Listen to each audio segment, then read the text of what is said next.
Hi there, I'm Rex King. Welcome back to the third episode of Monday Night Horror Show.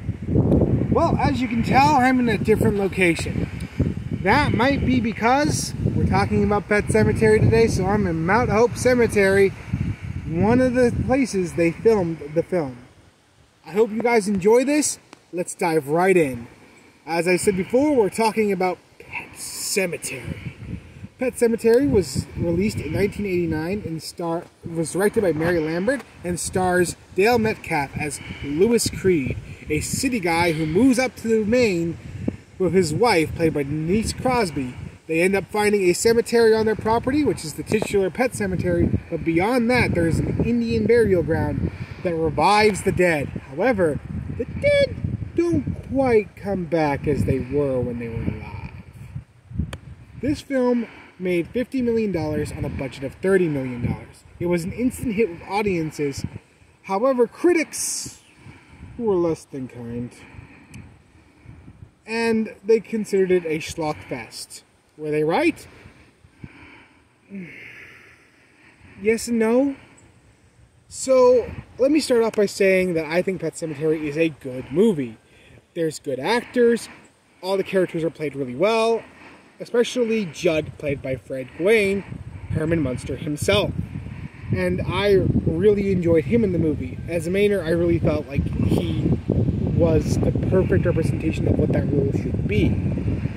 And every time he's on scene, he just takes full control of that scene. Now, the musical score was also brilliant. If you haven't heard this score, you gotta track it down. It is really creepy and really well done. Then we also have the gore effects, which are wonderfully well done. And the creature effects that we get to have are perfect. Especially the character of Zelda, which just is creepy as all heck. Oh god, every time she's on the screen, it gives me chills.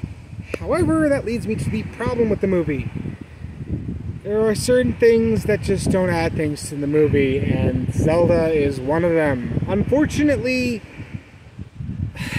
this is the thing with Stephen King's movies. They have a lot of supernatural elements that don't necessarily add to the movie, but are just there to be there. I really am annoyed by this. I feel like if she actually had something to the film, it would be perfect, but she just didn't, and it didn't work, and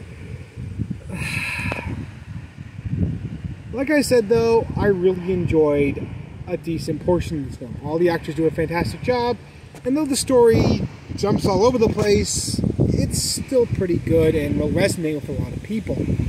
I give this film a 6 out of 10. I stress this is a good movie. I just had several problems that I couldn't overlook, and I'm not going to this rose-colored glasses, so I don't have the nostalgia factors that some other reviewers online are going to have.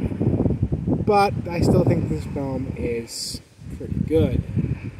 So that's what I thought about Pet Semetery. Now I have the Blu-ray, which has the commentary and a couple making-ofs.